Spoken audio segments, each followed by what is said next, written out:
Olá pessoal, tudo bem? Mais uma edição de Papo de Valor e hoje aqui com Everton Vuttke, que vem a ser sócio-diretor de novos negócios, sócio e diretor de novos negócios no Grupo Quatror, que é uma empresa capixaba fundada aqui no Espírito Santo, que vem crescendo muito nos últimos anos, uma plataforma logística e agora recentemente assumiu a ABESE, que é a Associação Brasileira de Empresas de Comércio Exterior. Momento ideal para falar com o Everton aqui, né, Everton? Aliás, eu chamei o Everton para vir aqui para falar de reforma tributária, futuro aqui do Espírito Santo, enquanto plataforma logística, investimentos em portos. Só que a economia do mundo, né, tá como antigamente era a política, né? Antigamente não, a política é até hoje, muda como as nuvens mudam, né? Muda muito. Então, de lá para cá, temos o anúncio de tarifaço, essa confusão toda, o Espírito Santo é um estado muito aberto, isso tem impacto no comércio internacional. Então, Everton, eu não posso, seja bem-vindo, Muito obrigado. Bom mas eu dia. não posso, bom dia, eu não posso começar de outra maneira, a não ser perguntar o seguinte para você: qual é o impacto aqui nos nossos negócios, no comércio internacional brasileiro e também aqui do Espírito Santo? Seja bem-vindo, muito obrigado por você estar aqui com a gente. E já te Bom, começo com essa pergunta. é, realmente eu esperava que a pauta fosse bem diferente, mas não tem realmente como fugir desse assunto. É o assunto do momento, não só no Brasil, nos Estados Unidos, mas também ganhando em outros holofotes em outros países. O impacto é gigantesco, né? Prova disso é todo o esforço que os empresários e políticos têm feito para tentar reverter, de alguma forma, essa posição do governo Trump. E além de todo esse impacto na exportação, a gente também tem impactos na importação. Porque Uhum. se a gente entrar um pouquinho no setor de rochas, a gente tem esse setor consumindo insumos, né, que em grande maioria são importados. Uhum. Né? Você tem desde fio diamantado, abrasivo, disco, máquinas e equipamentos. Que inclusive é Enfim, um dos argumentos que estão sendo usados, né, o setor de mineração, que ele é muito forte na você pegar a mineração, é um setor exportador, exportador só que no meio da cadeia da de cadeia você tem produção. muita importação, inclusive dos Estados Unidos, então é um Você, dos argumentos que você tem produtos americanos, você tem muito insumo vindo de outros países também. Então você pega, por exemplo, produtos de outras origens que fazem parte dessa cadeia de produção. E, naturalmente, você vai ter uma redução de arrecadação, porque você não está importando, você não tem no Brasil, muitas vezes, produtos similares. Então, você tem um problema em cadeia falando de Brasil. aliás, você tocou num ponto que é muito interessante quando a gente fala de comércio internacional, né, porque assim, você não pega, vamos botar, qualquer produto assim, qualquer coisa, esse copo, eu peguei esse copo, vendi pra Argentina.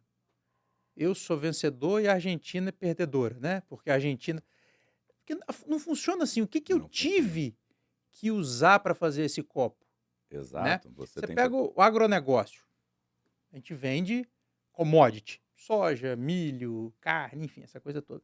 Mas para você fazer soja, na alta produtividade que a gente tem, você precisa de máquina. O máquina. Brasil produz máquina? Não. Aliás, a gente o a Algumas indústrias até estão aqui de mas não máquina, na né? Mas quantidade. não. Mas aí Então, você pega, olha como é que é. mesmo as máquinas produzidas no Brasil, as peças são importadas. Então, normalmente tem aqui o quê? Uma unidade de montagem dessas unidades. Nem, é uma cadeia Exato. muito conectada, Muito complexa. muito complexa e conectada. Então, realmente os impactos são muito grandes em termos de exportação, mas também de importação. Que aí afeta muito, né, porque a ABS é a Associação Brasileira de Empresas de Comércio Exterior, mas ela é muito forte as tradings de importação. Eu queria, assim, como é que vocês estão fazendo algum movimento específico? Não, Eh, ainda não há um movimento específico forte. A BS, bom, ela é composta pelas principais trade companies do Brasil. A gente tem ali talvez as 20 principais tradings do Brasil, né? São empresas que nos últimos anos vêm crescendo e se destacando, abrindo novos mercados, tanto aqui quanto fora. Mas a característica das trades, elas são majoritariamente importadoras. uhum. Né? Então a gente tem acompanhado as notícias, a gente tem acompanhado os movimentos, mas sem uma ação específica ainda com relação a isso. A gente tem empresas que são exportadoras também, mas num volume ainda menor. Aí olhando para o, assim, nitidamente você, quando você fala dos Estados Unidos, a gente tem que entender que é a maior economia do planeta, né, grande comprador, então qualquer movimento que os Estados Unidos façam, é um movimento que o mundo todo vai acompanhar e muitas vezes, acompanhar que eu falo, enxergar, olhar, observar e muitas vezes acompanhar. Você acredita num aumento do protecionismo mundial depois de tudo isso que está acontecendo? Como é que você enxerga esse momento que a gente está vendo? É claro que é difícil perguntar isso porque está muito próximo dos fatos, né? Mas como é que você está vendo isso?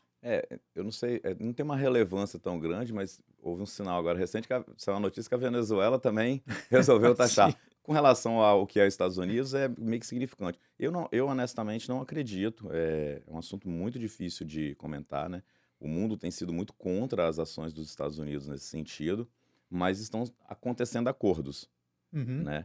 Então, eu, o Brasil, por exemplo, ele já tarifa muito os produtos importados, O né? Brasil é um país historicamente fechado, né? Historicamente, se você pega em termos de importação, existe já uma tarifação aplicada nos produtos muito alta, comparada, por exemplo, ao que os Estados Unidos aplicava, né? Tinha no setor de rocha, antes desse aumento, era 6% praticamente, depois botou um incremento de 10% e Uhum. agora 50%. Mas comparado aos Estados Unidos, comparado ao Brasil, o Brasil era muito, muito mais fechado, exceto quando você tinha produtos de interesse nacional. Por exemplo, máquinas que não têm similaridade no Brasil, que não há produção local, que é o governo concede um benefício chamado ex-tarifário, onde ele reduz o imposto de importação normalmente a zero, Uhum. né?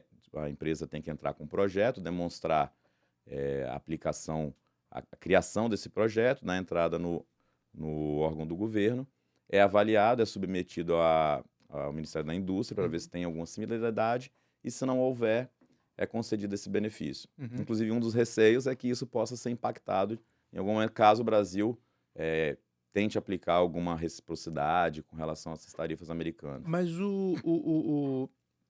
você isso inclusive o ex-tarifário que você chama, né, isso vem diminuindo também a quantidade. Vem diminuindo. Nos últimos anos, nós tínhamos um número aproximado de 25 mil produtos listados, né, na lista Que da pagavam Camex, menos que tarifas, né? pagavam normalmente zero de imposto de Uhum. importação, caiu para 14 e a gente tem aí no final do ano Você tinha vence 25.000, foi para 14.000. 14 mil nos últimos 2 anos e agora a gente tem um novo vencimento, porque isso é dado esse benefício por um período, né? É interessante falar isso, né, porque a gente ouve muito agora que o Brasil foi afetado por uma decisão protecionista, ouve muito falar: "Não, que o Brasil a gente tem que, estar aberto para o comércio, para o livre comércio", mas na verdade essa coisa não acontece muito aqui no país. E é Não, ruim não. para o país, né?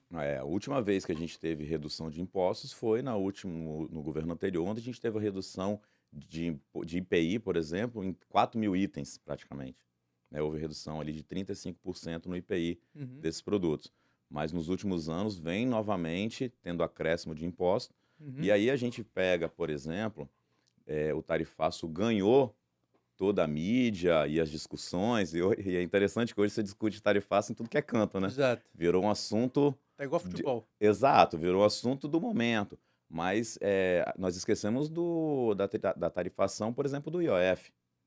A Exato. Que gente pega muito aqui o Espírito que Santo. pega muito, nós temos, por exemplo, aplicação de IOF em transações internacionais. A gente fala muito do IOF sobre a tomada de crédito. Sim. Hoje nós já temos um cenário de juros alto, né, o Uhum. crédito tá limitado, e você já tem ainda um incremento do IOF. Mas quando você fala de transação internacional, nós temos contratação, por exemplo, não existe aplicação de IOF em produto, Uhum. né? Se você vai importar um produto dos Estados Unidos, por exemplo, você não tem aplicação do IOF na importação desse produto. Uhum. Mas quando você fala de contratação de serviços no exterior, e aí entra as big techs, todo esse tipo de contratação, serviço em nuvem, Uhum. nesse tipo de Você tá pagando contratação IOF. você tem um aumento do IOF. A gente teve um aumento de IOF de 0,38 para 3,5. Ah, Então, um aumento muito alto. E quando você faz uma importação, existe o frete internacional, uhum. né?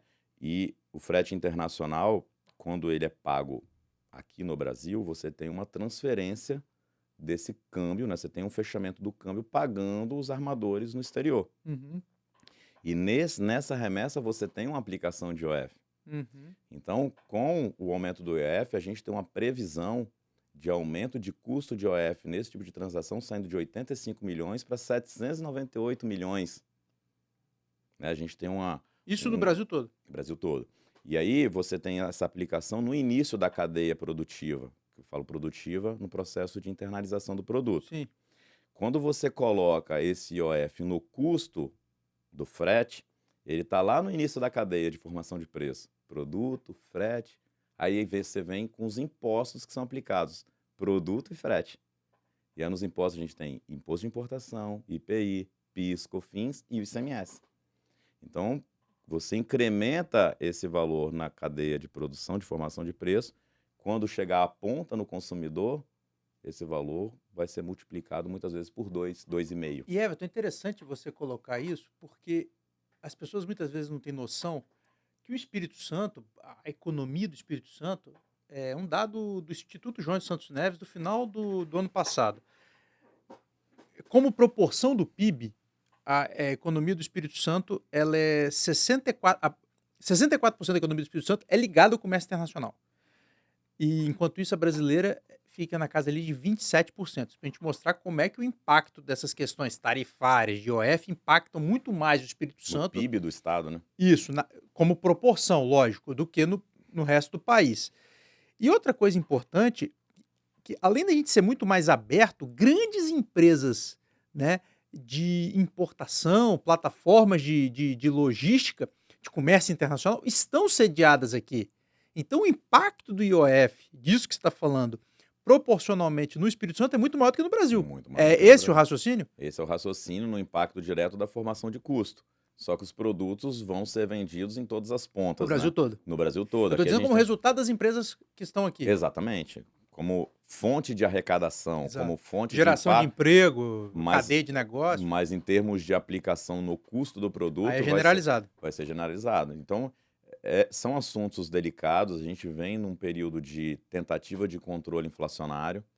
Então, a gente tem o IOF impactando isso diretamente e espero que o Brasil não aplique nenhum tipo de reciprocidade nos Estados Unidos, porque seria um outro impacto muito forte. Eu quero entrar nisso. Bom, você terminou de concluiu a Concluí. parte do IOF? Não, porque você falou uma que era que é a minha pergunta seguinte. Você acredita Retaliação? na retaliação? Porque eu estava conversando com um empresário do ramo de laboratório e ele falou, inclusive médico, se tiver uma retaliação por parte do Brasil aos Estados Unidos, o custo de medicamento, laboratorial, e tudo isso que envolve a parte de saúde, né? Estava falando com uma pessoa da parte de saúde, cresce muito. Que é um segmento sensível, né? Exatamente. Então eu falei, caramba, é mesmo. Pensando, né? Porque o jornalista conversa com um monte de gente, mas ele não está olhando, né, naquele. Como é que você acredita? O que numa retaliação do Brasil, qual seria o impacto disso? Num curto prazo, eu acredito que não, até porque neste momento as tentativas são de retomar as relações diplomáticas, né? O Brasil perdeu, de certa forma, essa aproximação dos Estados Unidos. Não tem conversa hoje em dia. Não está aberta a conversa, então acredito que a tentativa no momento, os esforços estão concentrados nessa tentativa. Qualquer movimento nessa direção de retaliar, de reciprocidade, vai travar ainda mais a pauta, uma possível abertura para um diálogo. E uma carestia violenta aqui no setor, em setores sensíveis, como a gente estava falando aqui de saúde, por exemplo. Exatamente. E o Brasil hoje, por exemplo, com relação aos Estados Unidos, representa um pouquinho mais de 1% somente nas exportações americanas. Sim. Então, Nada. assim, para eles não tem uma relevância tão grande. Mas eu não acredito que no curto prazo esse vai ser o movimento do governo, não. Entendi. Porque eu acredito que a tentativa no momento, o governo tem ouvido os empresários, eles têm comitiva lá no momento com os senadores, enfim. Embora a gente lê que não está tão aberto para negociar, mas eu acredito que os esforços estão muito nessa direção. Everton, você é um cara que gosta do negócio. E quando você tem uma crise, logo temos oportunidades. Você enxerga, você está de um mês aí quase de que foi anunciado o tarifaço, você enxerga algumas oportunidades? É claro que eu não estou querendo dizer assim, que coisa boa surgiu. Não é isso. Não, É mas óbvio que sempre é ruim. Mas Sempre nesses momentos Isso. de crise, enquanto uns choram, outros vendem lenço, como diz isso, o você está velho enxergando alguma coisa? Olha, Desde quando começou esse tarifaço, não especificamente do Brasil, desde quando os Estados Unidos iniciou esse movimento de tarifação, surgiram oportunidades. Hum, Por exemplo, nós já fomos procurados, né? O Grupo 4O, você citou no início, é uma plataforma hoje logística, né? É uma plataforma de negócio e hoje tem 11 empresas no grupo totalmente interligadas. Isso cria uma facilidade para a geração de negócio, de tratar o negócio do cliente. Para o cliente é muito bom ter todos os serviços dentro de uma única plataforma. E nós já fomos consultados por 2 multinacionais que têm hub nos Estados Unidos, então importam de diversos países e de lá dos Estados Unidos exportam para a Latam. uhum. Tem conversas Latam, avançadas. América Latina. Exato. Tem conversas avançadas conosco para que essa unidade dos Estados Unidos venha para o Brasil e que as importações venham para o Brasil e daqui seja o hub Latam. Então, da mesma forma que negócios são perdidos, em outros cenários eles também podem ser absorvidos. É porque é Então, igual água, né? Vai procurando um caminho, né? e outra coisa, vai ser também um movimento, eu acredito que, por mais que tenha uma solução, uma saída, não acredito que vai voltar ao que era antes, a questão do tarifaço. Uhum. Você vê a União Europeia negociando 15%, o Japão 15%, diversos países fechando acordo com os Estados Unidos com alguma coisa do tarifaço, ele veio para ficar, essa é a realidade. Uhum. A gente espera que não fique em 50%, porque essa tem sido... Inviabiliza muita coisa. Né? E o Brasil fica, por exemplo, o Vietnã ficou acho que em 19 ou 20. 20, né? Não lembro de todos, mas É difícil também lembrar de não todos. dá para lembrar de tudo, são dados muito espalhados, né? Mas o Vietnã é um concorrente, por exemplo, do Espírito Santo na exportação de café, Conilon. do Conilon. Exato. Então, se o Brasil iguala, você pelo menos fica em pé de igualdade. Inclusive, quando foi feito aquele anúncio de abril, o Vietnã, não me lembro também agora se foi a 40%, mas enfim, ficou muito acima do Brasil, que tinha ficado em 10%, Exato. e o mercado de café enxergou, opa, temos uma grande oportunidade, agora a coisa se inverteu. Inverteu, exatamente. É importante que o Brasil dê sinais para os Estados Unidos para que essas negociações possam avançar, para que abra uma fenda de negociação. Porque os sinais que foram dados até agora não foram positivos. Não sou eu que estou falando, é isso que é noticiado, né? A gente acompanha o que lê. Então é importante que o governo sinalize com alguma coisa, não somente no âmbito econômico.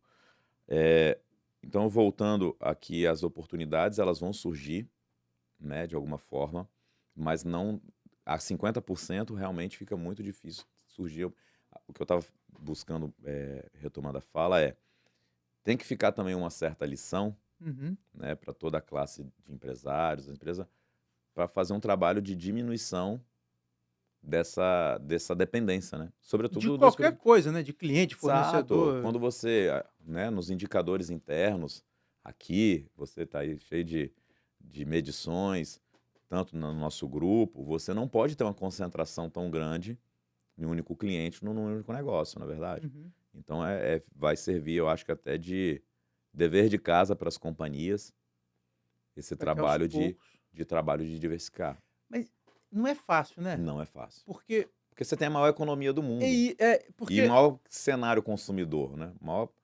é valor agregado. E você pega o setor de rochas, por exemplo, o setor de rochas tem essa característica que o americano muda de tempos em tempos o seu Compra os ambiente. produtos mais exóticos, Mais ou seja, mais exóticos. valor. Ele tem É a escala e cultura valor agregado. É a cultura do povo, né? Então, assim, é isso que eu ia te perguntar, porque, assim, quando a gente, desde que foi anunciado, temos que diversificar. Eu mesmo escrevi colunas, mas não é tão Não é simples tão assim, né? simples, não é tão simples. Se fosse simples, por exemplo, você teria os países se negando a negociar com os Estados Unidos. A União Europeia foi lá e negociou enquanto bloco, porque realmente é o país hoje que é o maior consumidor, é normalmente o maior parceiro comercial desses países. Não dá para ignorar isso, não dá para ignorar esse fato. Mas, ao mesmo tempo, tem o dever de casa que você falou, né? Fica o dever de casa, não tenha dúvida. E vamos voltar um pouquinho no papo e colocar a Bessie aqui, porque você falou do IOF, você falou do Brasil fechado.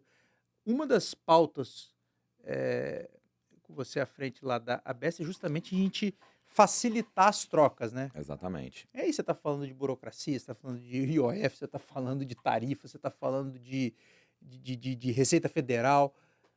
Que também tem essa lição para o Brasil, né? A gente precisa Exato. Inclusive, ajudar a troca a acontecer, né? exato. O Brasil ele tem evoluído bastante nesses sistemas de importação. O Brasil, ele é referência mundial, por exemplo, em sistema bancário, e no sistema de importação a gente tem tido grandes avanços, Uhum. né? Temos agora a pauta da reforma tributária também, que vem para... Vamos entrar nela, vamos entrar nela. Vamos entrar daqui a pouco. Então, antes de entrar nela, então assim, a gente tem avanços acontecendo na parte sistêmica, Uhum. né? E a ABS tem se envolvido, ela é convidada constantemente pelo governo a participar da construção disso. Uhum. Né? A gente tem um corpo técnico muito bom, pessoas que vieram de órgãos do governo e que têm uma entrada muito forte junto ao governo. E a gente tem participado, por exemplo, agora da construção da... A gente participou da constituição da reforma tributária, no que tange a parte de benefícios. Nós participamos, por exemplo, estamos participando agora dessa questão das ex-tarifária, né, defendendo ali a renovação, uma postergação. O governo nos convidou a participar, por exemplo, do programa OEA, que é de Operador Econômico Autorizado, que está sendo também uma evolução, que é um programa linkado às boas práticas internacionais que visa facilitar o comércio internacional, mas que para isso as empresas precisam atender pré-requisitos. Hoje, tradings, por exemplo, não podem aderir ao OEA. As trades são vedadas. Mas existe um trabalho grande sendo feito e a reforma tributária está exigindo isso porque na exportação indireta, ou seja, onde a trading trabalha a exportação de algum produtor ou de mais de um produtor, para essa pauta, por exemplo, a ABS está encabeçando as discussões junto ao governo. Uhum.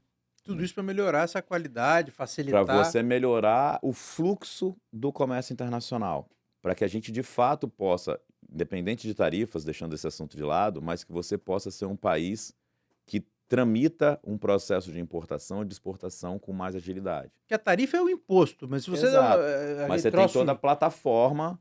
Tem que ser simples. Você tem que mais ser simples mais possível, simples. né? E aí a gente caminha também com a do INPE, onde a ABS tem participado ativamente junto com o governo, que é o novo processo de importação. É o novo sistema da Receita Federal, que ele está dividido por fases, né? Então a gente acredita aí que até o final de 26, ao longo de 26, ela seja totalmente implantada, onde vai criar ali um ambiente muito mais amigável para as empresas realizarem suas importações. Reforma tributária.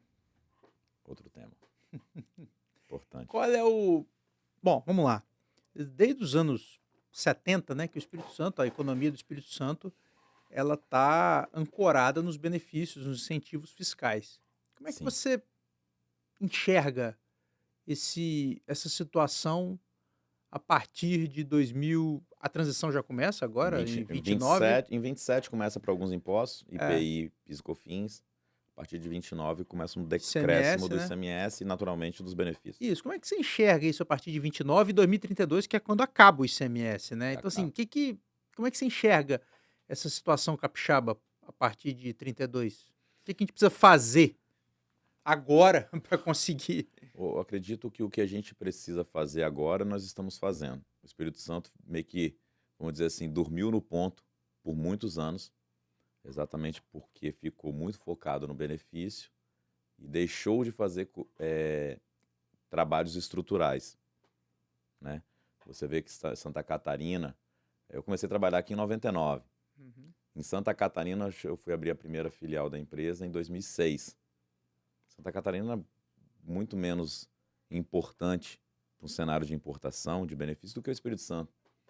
Só que em pouco tempo, Santa Catarina tinha 3 portos que operavam container. Uhum. Né? O Espírito Santo sempre dependente de um único... parado. Ficou dependente de um único porto. Então, por anos, se fosse ser feita essa pergunta 3, 4 anos atrás, eu falo, o Espírito Santo precisa de agir rápido em termos de estrutura. A gente vê hoje com grande otimismo, né, a questão do porto, né, de ter mais de um porto para a operação de container. E uma operação privada na antiga Codesa. Né? Exatamente. Então a gente tem essa operação privada na Codesa, que já melhorou muito o ambiente de negócio.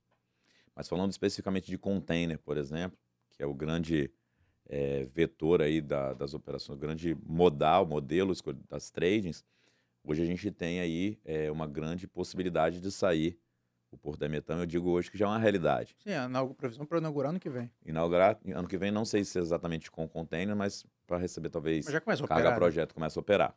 Então, eu acredito que o Espírito Santo está fazendo o dever de casa nesse sentido, porque quando a gente fala de logística ligado à importação, que é, aí fala de benefício, fala de importação, a gente tem que olhar um tripé. Uhum. O impacto da soma do internacional, do armazenamento local e do rodoviário interno. Uhum. A soma desse tripé vai determinar onde as empresas vão colocar os seus centros de distribuição, né? Qual vai ser o polo logístico que vai me conceder o melhor fator da soma desse tripé, Uhum. entendeu? Esse é um trabalho que a gente já faz hoje. Hoje nós operamos por 10 estados simultaneamente, Uhum. sempre analisando esse tripé. E o Espírito Santo tem que fazer um esforço muito grande para compensar o internacional, Uhum. tá entendendo? Por quê? Porque o internacional do Espírito Santo é mais lento e mais caro, quando você fala de hoje. Porque você tem poucas linhas, pouca oferta de linha direta, Quase não tem mais, né? quase não tem mais. Tem uma linha da China, mas é muito limitada, muito em termos de container. Você tem uma linha da Europa, né? E acredito uma dos Estados Unidos. Mas não são navios de volume. Não são os navios Até porque não consegue entrar. não consegue entrar. Então, se o Espírito Santo consegue resolver essa parte internacional, e eu acredito muito que vai acontecer com a Imetame, a gente se torna muito competitivo a nível Brasil. Hoje você vê um aumento significativo na constituição de empresas atacadistas no Espírito Santo. Espírito Santo é a meca, eu costumo dizer que o Espírito Santo é a meca das distribuidoras de cosmética e perfumaria. Se você olhar num cenário nacional, o Espírito Santo tem uma participação muito grande na distribuição desses produtos saindo daqui. E isso, ao longo dos anos, veio dando ao Espírito Santo muita expertise no tratamento desses produtos. Produtos que sofrem etiquetagem, pique, separação. Então, não é fácil também a empresa pegar e transferir. E ao sair, novamente ela vai ter que avaliar esse tripé. A gente teve um cenário recentemente que Minas concedeu um benefício e muitas empresas foram se instalar em Extrema. Extrema está a 130 quilômetros de Santos. O que aconteceu? Um boom imobiliário, custo por metro quadrado bateu o pico de 32, 35 e pior, não tinha mão de obra. Então, sem um planejamento, sem organização e sem estrutura para receber. Porque essa curva do Espírito Santo é uma curva longa, né? É uma curva longa. De aprendizado, mão de obra. Você tocou num ponto anos, que todo mundo sofre. E de anos, exatamente. Então você tem um cenário que não pode ser ignorado, que é o fator mão de obra. E o Espírito Santo hoje tem se especializado e tem investido cada vez mais em tecnologia aplicada nessas operações. Porque quando você começa a atingir escala, te permite também fazer esses investimentos para ter o retorno num certo prazo. Então, e o outro ponto que a gente acredita e espera é que as duplicações saiam.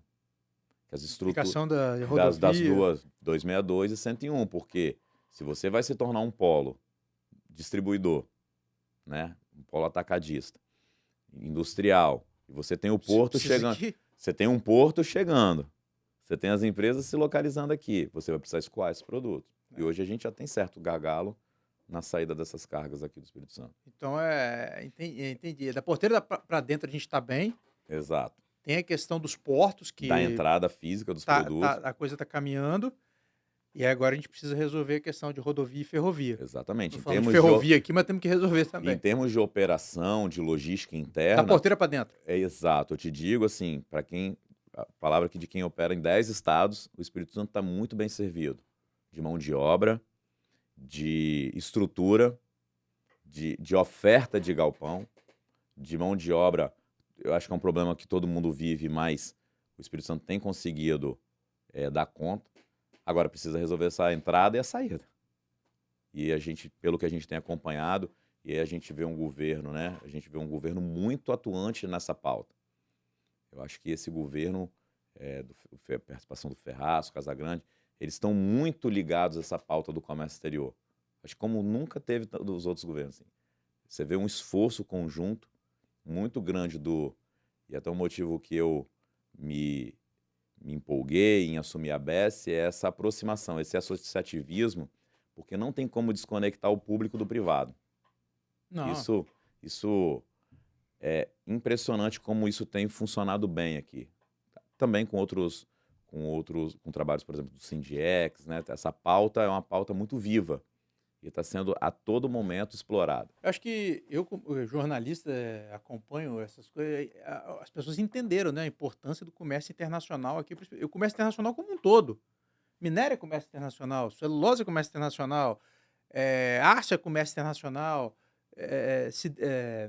petróleo é comércio internacional. Então, Exato. assim, é uma coisa. Antigamente, não é tratado como coisas Não, e específicas. não Os pode cosméticos. cosmético, perfumaria, e você vê assim a importância do Espírito Santo hoje, a relevância dele no comércio internacional, o reconhecimento. Por exemplo, a ABS é uma instituição do Rio de Janeiro, começou no Rio de Janeiro, está lá até hoje, formada normalmente por empresas paulistas e uma empresa do Espírito Santo, um capixaba, presidindo. Então, a força do Espírito Santo a nível Brasil é algo muito reconhecido em termos de comércio internacional, de logística.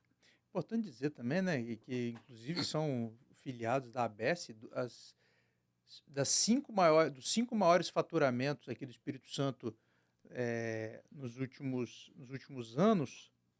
Isso é um anuário Sim, do IEL. do IEL, da Findes. Sim. Tem lá a Comexport e a Sertrade. Sertrade, né? Então, assim, são empresas que atuam aqui e que muitas vezes as pessoas não conhecem, né? Mas que já estão há algum tempo entre os maiores faturamentos Maiores faturamentos do Espírito Santo. e nos últimos anos você vê um movimento, porque teve uma virada em determinado momento dos incentivos do Espírito Santo, por exemplo, que passou a ser obrigatória a entrada física da carga aqui. O Fundap, quando nasceu, não era obrigatório. Você poderia descer em qualquer porto e usufruir do Fundap.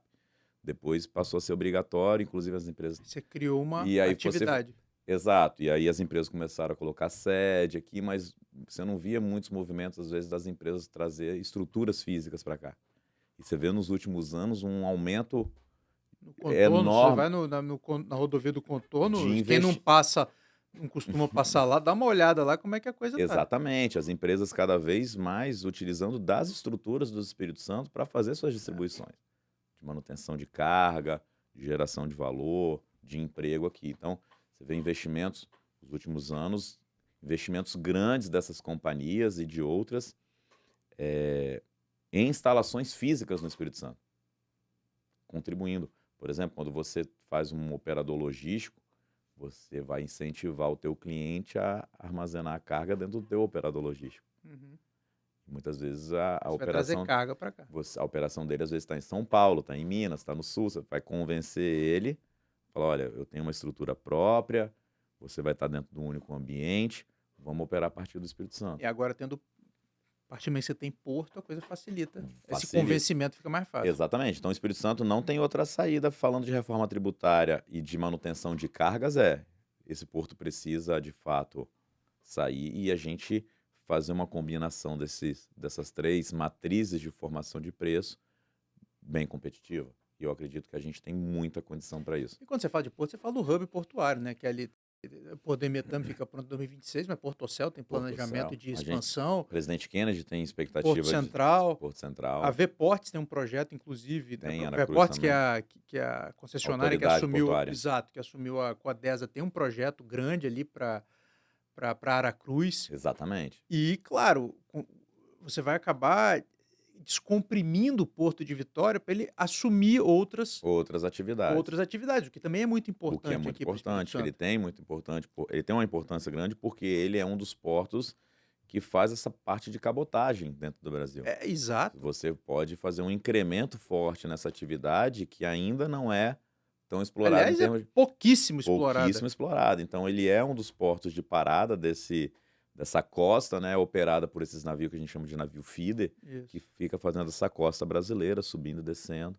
Então, é um importante ponto de parada. O que há pouco tempo foi batizado, inclusive um bom nome, de BR do Mar, né? BR do Mar, muito bom. Everton, o tempo passa rápido. Passe, o papo tá bom. O papo tá bom, mas a gente precisa ir para os finalmente aqui. E vou terminar com uma pergunta, acho mais simples do que eu comecei, para ser justo, né? Boa.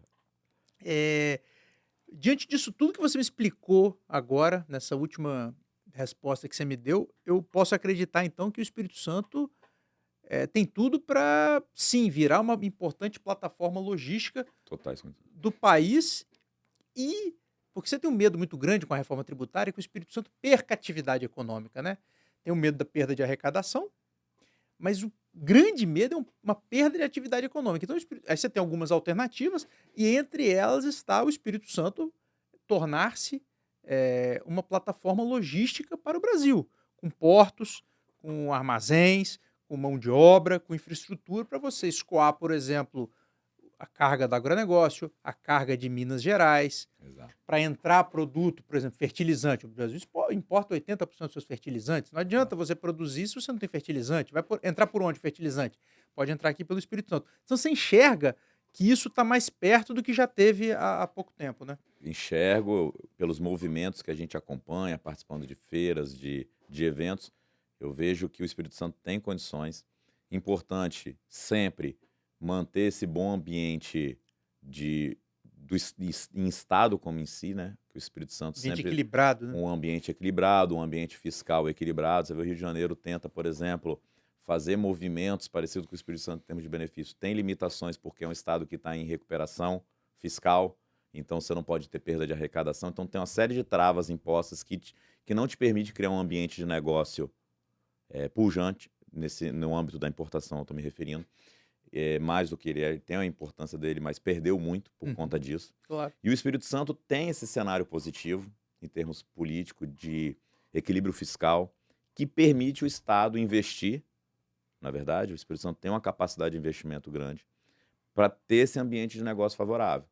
E quando eu olho para a plataforma de negócio ligados ao comércio internacional, à logística, eu vejo que se manter e se realmente trouxerem as entregas que estão previstas, o Espírito Santo se mantém muito competitivo no âmbito desses negócios, para a manutenção dos negócios aqui. E você E falou... como bom capixaba e investidor aqui, a gente tem feito esses movimentos acreditando nisso. A gente não tirou o pé em nenhum momento até hoje. E você falou a questão da infraestrutura, e o governo do estado, de fato, está com uma capacidade de investimento importante. É muito relevante que o governo mantenha esse olhar atento, porque você vai ter a duplicação, promessa da Eco 101. Rodovias, da Eco 101, é que até 2028, entre João Neiva, o trevo ali de 259, e Safra, lá em Cachoeiro, esteja duplicado, 100% duplicado. Exato. Então é importante, então você vai ter uma melhoria muito grande da BR-101 e num espaço curto de tempo, pelo menos essa é a promessa. 262 é um troço mais complicado, Projeto ali, mas existe ali uma perspectiva melhor. É importante que o Estado esteja de olho para fazer as conexões, né?